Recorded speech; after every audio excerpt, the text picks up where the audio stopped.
Agora, a teoria de Frege e Russell nos dá uma boa explicação dessas perguntas, dessas questões existenciais. Tá? Quando eu pergunto, Aristóteles existiu? Tá? Eu não estou apontando para um indivíduo ou pegando aquele indivíduo e perguntando se aquele indivíduo que existe, existiu ou existe. Tá? Isso seria bobo. Tá? O que eu estou fazendo é, como Aristóteles, de acordo com a teoria de Frege e Russell, expressa um conteúdo descritivo, né? Expressa algo do tipo o X, tal que X tem tal e tal propriedade. Por exemplo, o X, tal que X é o autor da Ética Nicômaco e o autor da metafísica e o criador da lógica, o pai da lógica, etc, etc. Quando eu pergunto Aristóteles existiu, a pergunta é se existiu no mundo um objeto que tem essas propriedades. Então, isso é uma pergunta que faz muito mais sentido. Tá? Quando eu pergunto Noé existiu, tá? Noé existiu, se a pergunta Noé existiu significa apontar para um indivíduo e perguntar se aquele indivíduo existiu, tá? Ou se aquele indivíduo existe, supondo que a pergunta existencial é atemporal, Noé existe, quer dizer, que ocorreu em algum ponto do tempo desde a história da humanidade, a pergunta é uma pergunta boba, tá? Uma pergunta que já está respondida. Se eu apontar para um objeto existente e perguntar se ele existe, é evidente que a resposta é sim. Mas Noé existiu, Aristóteles existiu, não é evidente que a resposta seja sim. Né? Pode ser que seja não, pode ser que Noé existiu, aliás, provavelmente é mais provável que seja não do que seja sim. Né? Mas a pergunta faz sentido.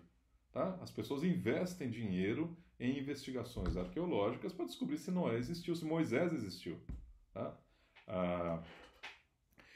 Então, a teoria de Frege e Russell nos dá uma explicação interessante dessas questões existenciais.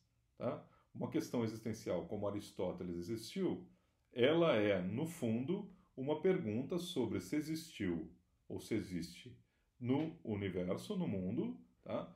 Um e apenas um objeto que tem aquela carga descritiva, que satisfaz aquelas propriedades. Então, quando eu pergunto se Aristóteles existiu, tá? De acordo com a teoria de Frege e Russell, a minha pergunta tem que ser entendida da seguinte maneira: existiu no passado, tá?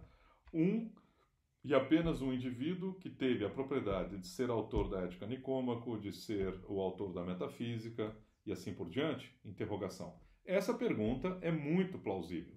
Tá? Essa pergunta faz muito sentido. Nessa pergunta faz sentido a gente colocar dinheiro para pesquisa e assim por diante. Agora, não faz sentido colocar dinheiro para pesquisa na pergunta apontar para um indivíduo que eu vejo que existe, pegar um objeto que eu vejo que existe e perguntar se ele existe. Tá?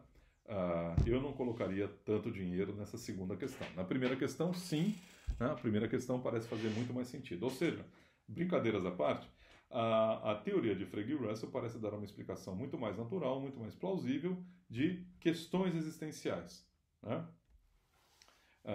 Questões existenciais são questões sobre a referência dos nomes, né, que se dão através das duas questões: se existe um indivíduo e se esse indivíduo é único, que corresponde a um certo conteúdo descritivo, tá? Que é o conteúdo descritivo dado pela descrição definida. Tá? Então, quer dizer, até aqui nós vimos três grandes vantagens, são vantagens de peso, assim, foram grandes filósofos que colocaram essas grandes vantagens para a teoria de Frege e Russell. Tá? Primeira grande vantagem é que ela nos dá uma explicação muito natural do mecanismo da referência, e ela explica por que a gente pode se referir a objetos que não estão no nosso campo visual, objetos que não estão na nossa presença, tá? Objetos que nunca vão estar na nossa presença, tá? E também objetos que já desapareceram.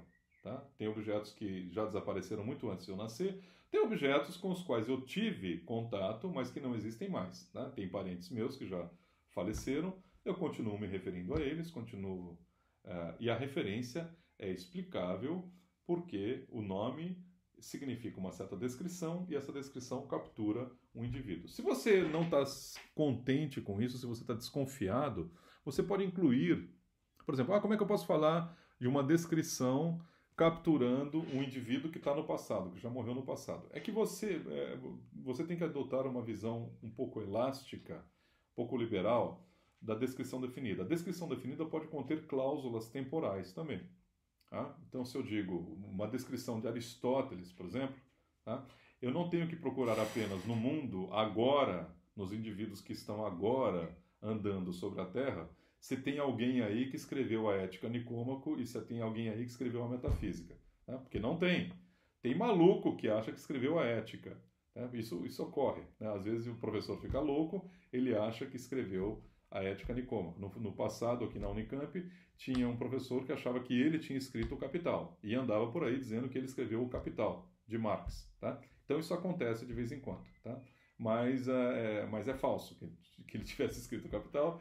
Então, no mundo hoje, aqui no nosso mundo contemporâneo, se eu for procurar um indivíduo que escreveu a Ética Nicômaco e que escreveu a Metafísica e que é o pai da lógica, não vou encontrar ninguém. Mas eu posso incluir na descrição definida, a descrição definida pode ser um pouco mais sofisticada, ela pode dizer respeito, pode ser do seguinte conteúdo. Ela tem o seguinte conteúdo na prática, né? Que é o indivíduo que viveu, tá certo? Na Grécia, no século IV a.C., 3, 4, quer dizer, 300 e tantos anos antes de Cristo, e que escreveu tal e tal e tal livro. Tá? Essa é a descrição definida. Tá? Quer dizer, ela inclui na descrição definida uma cláusula temporal. Mesma coisa para falar de Napoleão. Né? Eu consigo falar hoje de Napoleão, mas eu coloco na descrição definida uma cláusula temporal ou um instante temporal que localiza temporalmente Napoleão. Então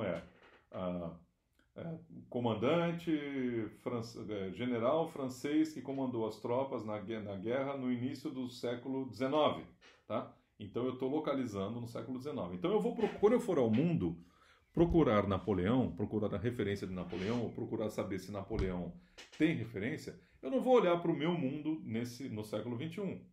Eu vou procurar evidências no início do século XIX que apontem para a existência de um indivíduo que foi comandante das tropas francesas, que depois se coroa, enfim, aquilo que estiver na descrição definida. Depois se coroou imperador e megalômano, virou ditador, etc. E assim por diante. Tá? Então vou procurar no mundo evidências da existência de Napoleão, quem satisfaz aquele conteúdo descritivo, naquele instante temporal que está especificado no conteúdo da descrição definida. Tá certo? Então, essa é a primeira grande vantagem, a explicação natural do mecanismo da referência, o que conecta um nome com a referência.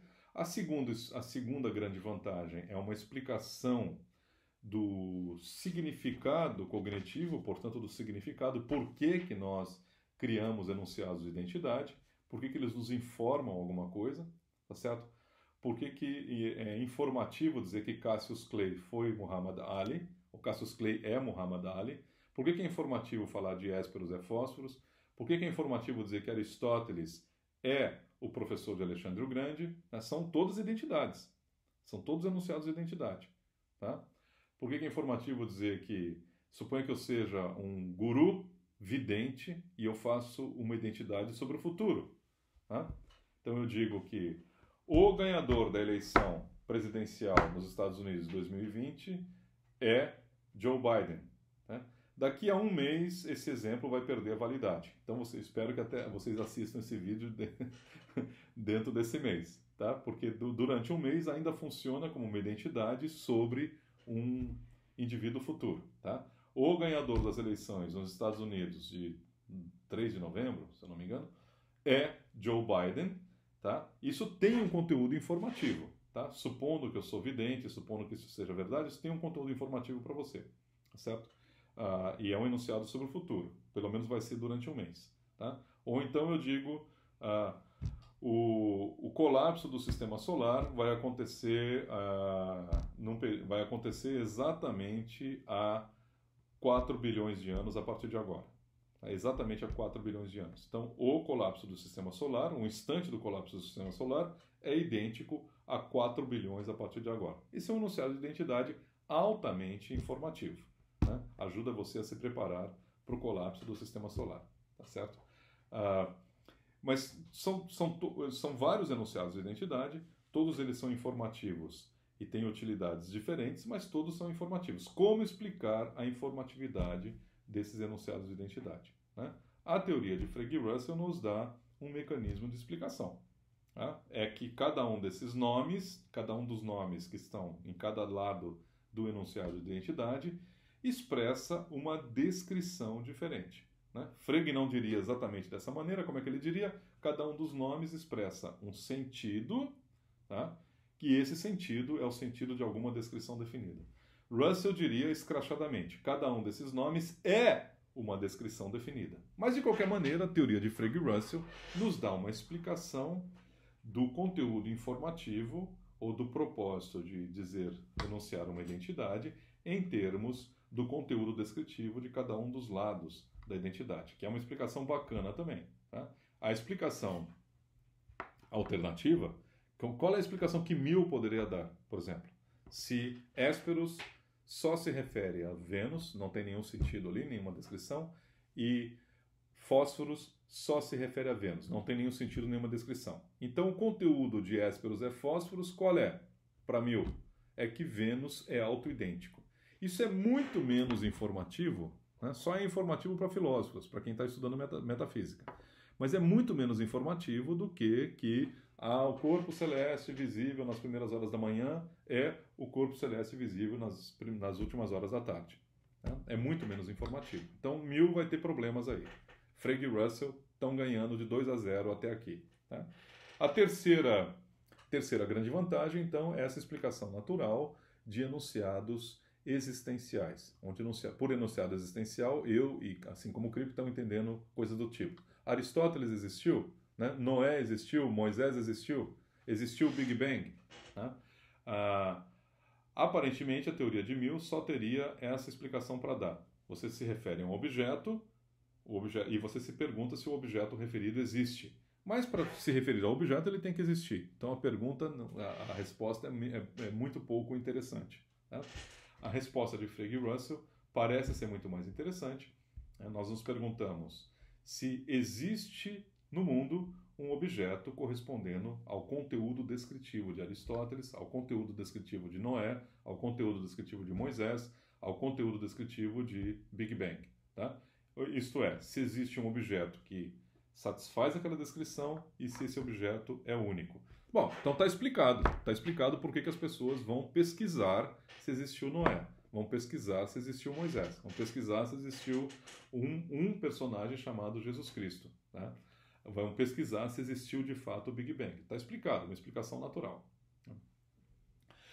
Um detalhe. Na nota número 5, nota de pé de página número 5, que na edição em inglês está na página 29 e na edição em português está na página 76, tá? O Kripke menciona a perspectiva do Quine. Quine ficou tão empolgado com a ideia de Russell, de que Pégaso, por exemplo, é uma abreviação de uma descrição definida, que o Quine disse o seguinte: vamos eliminar nomes próprios da linguagem. Um artigo famoso de 1953, chamado On What There Is, sobre o que existe, Quine disse o seguinte: vamos eliminar nomes próprios da linguagem. Esses são os inúteis, os parasitas. Para que a gente usa nome próprio na linguagem? Todo e qualquer nome próprio, Pégaso, por exemplo, ele pode ser entendido, pode ser substituído como uma descrição. Por exemplo, Pégaso pode ser substituído pela descrição o que pegazeia, onde pegazeia é alguma propriedade. Tá? Então, Marco Rufino pode ser eliminado e eu vou usar apenas a descrição aquele que Marco Rufineia, tá certo? Onde isso aí, entenda o que você quiser por isso aí, alguma propriedade. Então, Quine propôs uma espécie de reforma radical. Isso é uma loucura. O Kripke está dizendo, eu não quero ir tão longe como Quine. O que eu estou querendo dizer é que os nomes usados na linguagem natural, tá? Segundo a teoria de Frege e Russell, têm um conteúdo descritivo. Mas eu não quero ir junto com Quine, afirmar com Quine, fazer como... Eu não quero analisar o que Quine está dizendo, que é propor uma espécie de reforma da linguagem natural, em que todos os nomes sejam suprimidos e substituídos por descrições que são descrições artificiais, né? Pégaso é aquele que Pegaseia, essa é uma descrição artificial.